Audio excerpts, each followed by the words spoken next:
होईल भुई सपाट, त्याचं घर होईल भुई सपाट। इतर कोणती पुस्तकं ठेवू नका, पण संविधानाची एक प्रत मात्र 100% ठेवा।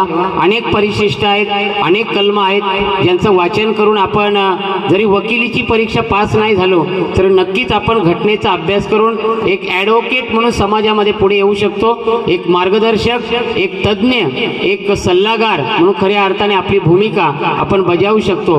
आज आमच्या देशामध्ये लोकशाही आहे, म्हणजे जेव्हा घटना निर्माण झाली तेव्हापासूनच आमच्या देशामध्ये लोकशाही आहे। पण कधी कधी काही घटना अशा घडतात की मग लोकांच्या मुखातून सूर येतो की हुकुमशाही सुरू होते की काय, हिटलरशाही सुरू होते की काय।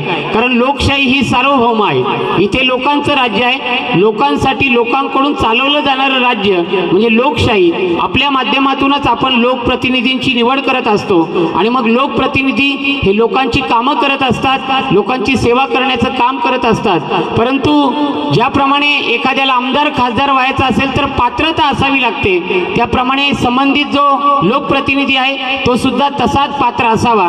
त्याने पायामध्ये चप्पल नाही घातली तरी चालेल, पण पायाची भिंगरी मात्र बनवली पाहिजे, कारण त्यांच्याकडे एसी गाडी असते, त्यांना कधी ऊन लागत नाही, खेड्यापाड्यापर्यंत पोहोचलं पाहिजे, पाण्याचा प्रश्न सोडवला पाहिजे, हे घटनेला अभिप्रात आहे। आणि त्यामुळे कुठेही घटनेची बदनामी होणार नाही, घटनेचं अवलंबन होणार नाही किंवा कुठेतरी संविधानाला तडा जाणार नाही, अशा प्रकारचा प्रयत्न जर कोणी करत असेल तर देशाची लोकशाही जिवंत आहे हे त्यांनी लक्षात ठेवावं। कारण लोक हे बदल घडवण्याचं काम करतात आणि मला या ठिकाणी 100% खात्री आहे की पुढच्या 1-2 महिन्यामध्ये लोकशाहीचा विजय झाल्याशिवाय राहणार नाही, संविधानाचा विजय झाल्याशिवाय राहणार नाही। धन्यवाद।